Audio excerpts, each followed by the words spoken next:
Hi, good morning, and thank you guys so much for joining us for today's Equity Plus Quick Tips webinar featuring our corporate actions content.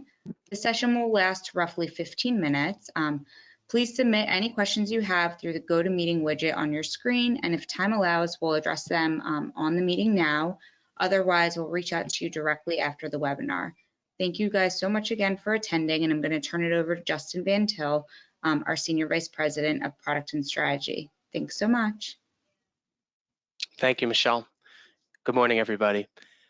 We'll spend a few minutes giving context. I'm going to pass to Chin, our product expert, to show some of the use cases within our digital front office application here, the Equity Plus application. So first, context. Within corporate actions, broadly speaking, we're talking about enabling fingertip intelligence, more transparency, and as much granularity as possible to our various stakeholders. Now, the users within Quad ecosystem, because remember, we're providing digital front office solutions, but there's also back office solutions, there's feeds, there's end of day pricing, and then the digital side. We'll talk about that for a minute.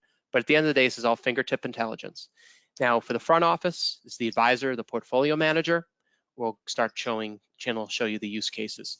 There's middle office, risk managers, chief information officers have a different use case. And as part of this, we'll show you what we have, but also we want to learn from you what gaps we have so we can be differentiated and most valuable for your workflow.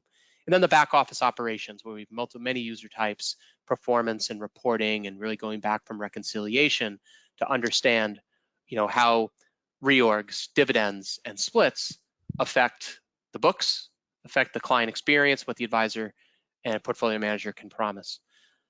So the product sets within our universal data solution, which is our end of day pricing, corporate action feeds are core to the solution. We've been doing it for many years. Within the feeds business, where we're enabling exchange pricing through an API or various delivery mechanisms, we deliver corporate actions in a file. Think about it as a historical file going back for the entire universe, if you will, with daily updates. Then the digital, which we're talking about today, I think it's most important to think about. Our approach is twofold. One is we directly source a great deal of our content. That's one of our legacy, where we directly source found content and deliver it. And then we work with best of breed suppliers of content. One that we'll be highlighting not only today as some content, but in some future best practices videos. So we'll do one webinar in October with Exchange Data International, EDI, who provides global corporate actions. And we incorporate that content, not only what you'll see today, but what we plan to deliver. So going back, our approach is to listen. We're humble. We want to take your direction. We want to provide information that's relevant, differentiated. So passing to Chin. Chin, if you could just share the use cases within the digital front office Equity Plus. As we think about this, again, there's some users on here that are the real-time trader user, a portfolio manager, a trader leveraging us for real-time prices. We also have users on the phone today that are called more of a wealth manager, wealth-centric, or a fee-based advisor. And in that case, you're not really managing portfolios, you're more managing that client relationship and understanding how a corporate action, a split, a reorg, or dividend can affect not only the performance and how you're building and monitoring portfolios, but how you communicate to the client so you're really smart, really fast. So Chin, hand off to you, and then I'd like to talk about some of the capabilities we're planning to add, both for granularity of corporate actions, but also ease of use. Chin? Thank you, Justin. How's everybody doing today? How's your summer? Here at the East Coast where I am, it's been a very hot summer. I like the heat, so I'm really enjoying it. Hope you guys are enjoying yours as well. Let's start by defining what corporate action is. The official definition, according to Wikipedia, is a corporate action is an event initiated by a public company that brings or could bring an actual change to the securities, equity, or debt issued by the company. Now, to put it simply, corporate action is basically the historical event of the historical corporate events of a stock, right? If you record every single event that occurred within the stock, and you'll get a history of what the stock did or did not do in the past. Regarding stock splits and mergers and acquisitions, right issues and spin-offs, and that's just to name a few of some of the corporate action events that occurs. Corporate action can be split up into basically two different types of corporate action. One is mandatory, and the mandatory are basically stock splits and forced mergers, bond calls, ADRs, American Depository Receipt liquidations. Those, pretty much the shareholders themselves don't have too much of say in it. It's decided by the board and the CEO and the direction of where the company is going on that. And then the other type is voluntary. That's where the shareholders have some say. They can vote on those. And some examples of those are like tender offers and certain mergers, optional dividends and out-loud tender offers and things of that nature. So let's take a closer look at corporate action within the Quad Equity platform. If you're entitled for corporate action, you can actually get corporate action by clicking on here on top here where you see the miscellaneous arrow. You click on that. It's going to bring up a menu. And you click on corporate action. That will bring up corporate actions window here. And the other way of doing it is by right-clicking on a particular symbol, and the menu is going to pop up. And then you can scroll down to where corporate action, that'll bring you to the same corporate action window module here. As you can see, let me expand this a little bit. There we go. Now, I once had a estate manager call us up. He managed an estate of a particular portfolio, and that portfolio was really old, and they were trying to find the cost basis of some of the stocks that the portfolio owned, and we directed them to corporate actions so that they can figure out all the name changes that occur, all the splits and whatnot that occur, so that they can finally get to the cost basis of that particular stock, or those particular stocks that they own within the portfolio. But most of our users will actually use the right-click function, right? They will see a news story, or they have a question from one of the clients that calls them up and say, XYZ company, and then they will right-click on it to find out, what occurred for that particular company. So for example, here in the corporate action here, I have Tesla here. So you see under the reorg section here, Tesla had a name change in 2017. I believe they used to be called Tesla Motors, and then they officially changed the name to Tesla Inc. So using another example here, we're going to have Microsoft, for example, here. Microsoft has no reorgs, but under the dividend area, you're going to see a couple of increases. So in 2018, they increased their dividend from 42 to 46. 2019 from 46 to 51, and then in 2020 from 51 to 56 cents. So you can see that here under the corporate action, the history of the dividends that occur, and then the increases under the notes or the decreases on the notes. The same with suspensions, BA, for example, Boeing. You can see here on some of the increases that occur here in 2017 announcement, that actually the payday was 2018, but the announcement was on 2017. And then they had another one here in 2019. And then there was an announcement in March of 2020 to suspend the dividend payments. Now, if you go back in history and look at what was happening in March of 2020, you would see that we were under a huge market correction at that time due to the COVID pandemic. So that was why they suspended it, but that's all historically recorded here. But under the amount here, you see what was the last payment, but there's no new payment there, even though it shows 2.055. So let's dive deeper into the actual corporate action module. On top here, you're going to see the filters here. By default, you search by symbol. BA here, as an example, you can put in a start date and an end date, and the display, the default display is corporate action, which shows you reorganization, dividends, and stock splits.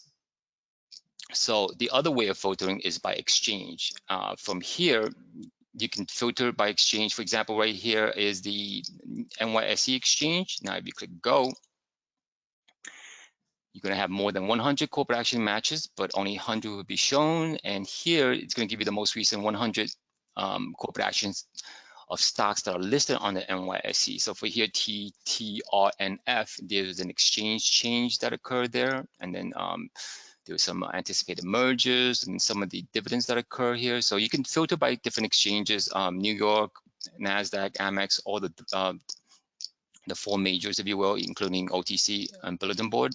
So let's go back to the symbol here.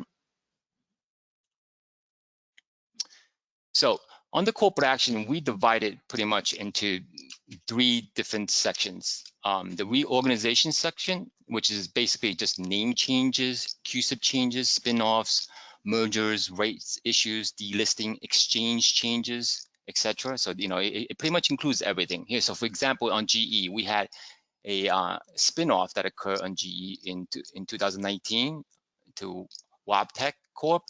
So there was a spin-off there, and then in 2021 there was a CUSIP change. So that's all recorded under the reorganization.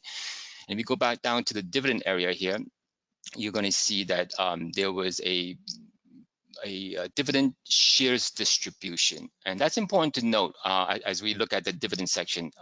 Dividends, obviously, as everybody knows, can be paid in the form of a cash dividend or in the form of shares. So for example, if you own 100 shares of a XYZ company and they decide to issue a dividend for 1 share for each share owned, therefore you're going to double your shares when the dividend is paid.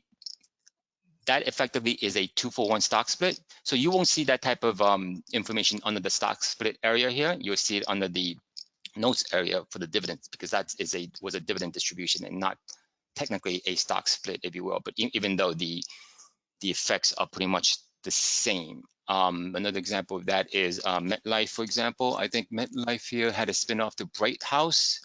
This increase going back to 2017. So at this point, any owners of MetLife would get 1 share of Bright House for every 11 shares of MetLife that they own. So you can see that, basically you see the spin-off here. If you look, it corresponds that with the actual dividend that occurs, and you can get a clear picture of what actually happened to the shareholders there. And then we have, going back to GE, last but not least, the stock splits here. And the stock splits are basically just exactly what it is. It's a history of all the stock splits that occurred. The most recent one I can think of is GE. They did a reverse split here, 1-for-8. So that's reflected in the splits there.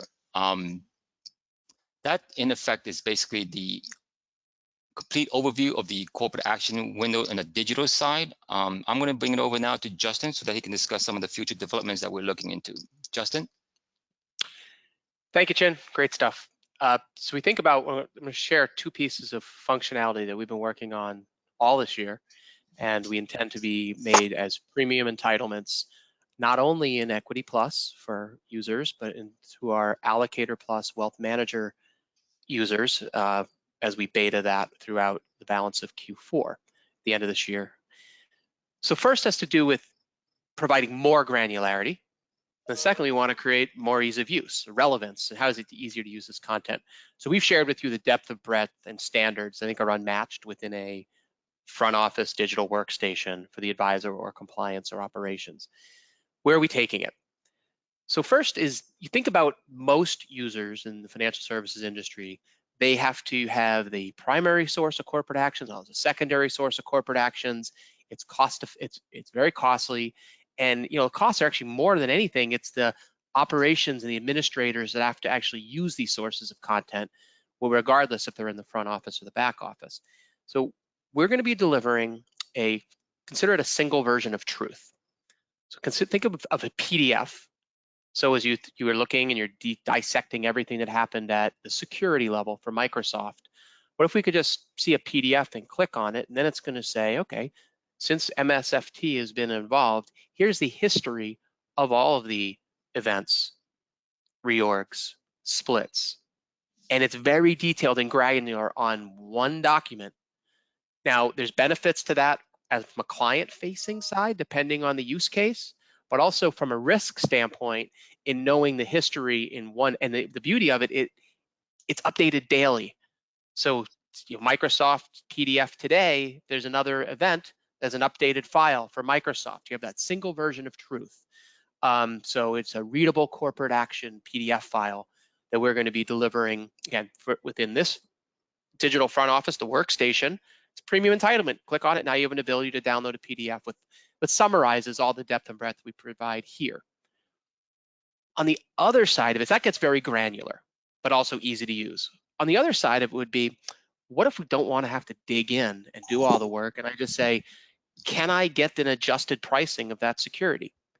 So we will have a historical adjusted pricing module, and it just says just what it does. It was going to go back and it's going to apply going backwards those events, so you know the adjusted price of that security historically. Okay, now we've taken 15 minutes. There's a lot of benefits to that. We look forward to, well, two things. One, learning from you. How valuable is that? What I mean by valuable is how does that affect your workflows, right? And the workflow for the advisor is going to be very different for the operations of the compliance person. So really learning about that, because these two pieces of functionality will be put in folks' hands in Q4, and learning more from you would be excellent. So just want to give you a quick highlight of what's coming up for the next two quick tips, and we'll let you guys get on with again, as Jen said, another very warm day in the Northeast. So in September, we're going to introduce the CEO of Allego. That is the thematic curated content partner that we spoke about in our digital innovation webinar in June. We're going to share how it's the use cases within our Equity Plus application, how we're going to automate it into the Allocator Plus version of that, and then give you a broader story about the benefits of thematic content versus security specific content. So that's September. And in October, we'll be introducing the CEO of Exchange Data International. They are one of our very close partner of ours for international equity content and corporate action content, and the brains behind some of the functionality that I just introduced that will be made available. Again, single sign-on premium solution to really complement what Chin showed you today, which again, I think there's a lot of depth in what we're giving. We want to learn how the value is, and we'll continue to innovate with you as partners. So thank you all for your time.